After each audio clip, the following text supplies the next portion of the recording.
thank you for the work that you've done, for the work you will continue to do, and for the spirit that you're doing it with. I really appreciate that. It's a remarkable place, and the attitude that folks are really continuing to display is something that I just feel honored to be a part of. So thank you very much.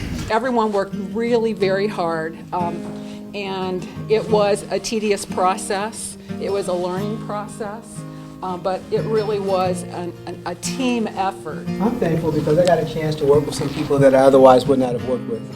Specifically Peggy Mayo and Sue Donahue. I had a chance to see how they attacked the process.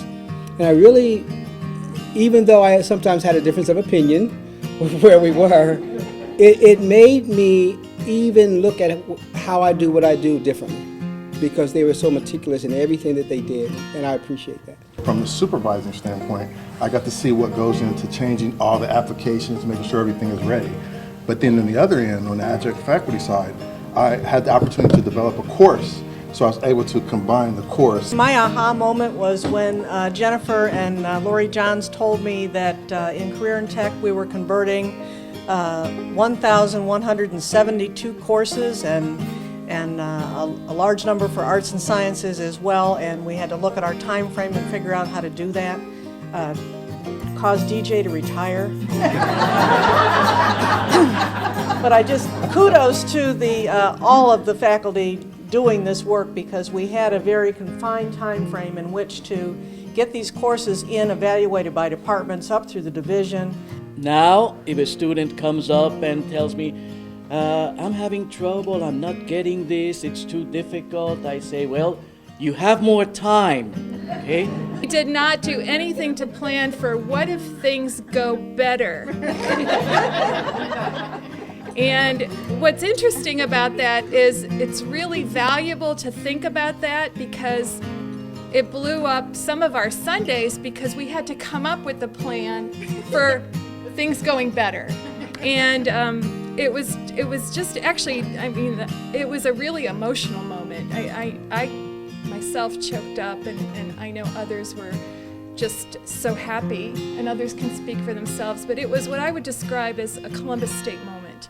And I was so happy to be proud of it, part of it, and the lesson is always plan for the contingency if things go better, because we got to register 800, I think, Carol, 800 students on that day because we opened our computers earlier. And that was my first registration here, and I think it was the college's first time that you had 3 registration periods all open at the same time. So it was Panic City among many of us, correct? Yes. And I want to again extend kudos to everybody that was involved in a 3-month project to figure out what was causing performance problems at registration. I call it the needle in the haystack project because we could not figure it out, but we did. We had partners in our vendor and in CampusWorks and in the fabulous staff that's here, and the system didn't crash on March 12th. It also didn't crash this past Monday morning when we opened and registered 12,000 students or thereabouts on Monday. So we're really happy with that, and I always remind Dr. Harrison of this whenever I'm giving him a status report, because from my point of view, just that act of registration going well on March 12th gave us confidence that other things would happen well as well. So thank you all who were involved in that. And I specifically have to thank my long-suffering communications subcommittee people who were from all over the college, because we met every 2 weeks for more than 2 years. Now that's dedication and a lot of creativity, and I thank them for all the laughs because we laughed so hard. So This group converted, what was it, 8 million rows of data, right? And how much testing had gone into that before. And, you know, my job was to bring pizza in on Friday night and get a text on Sunday morning.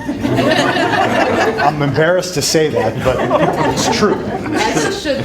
Yeah, it's true. And it's pretty remarkable. It's pretty remarkable. So let's give them another round.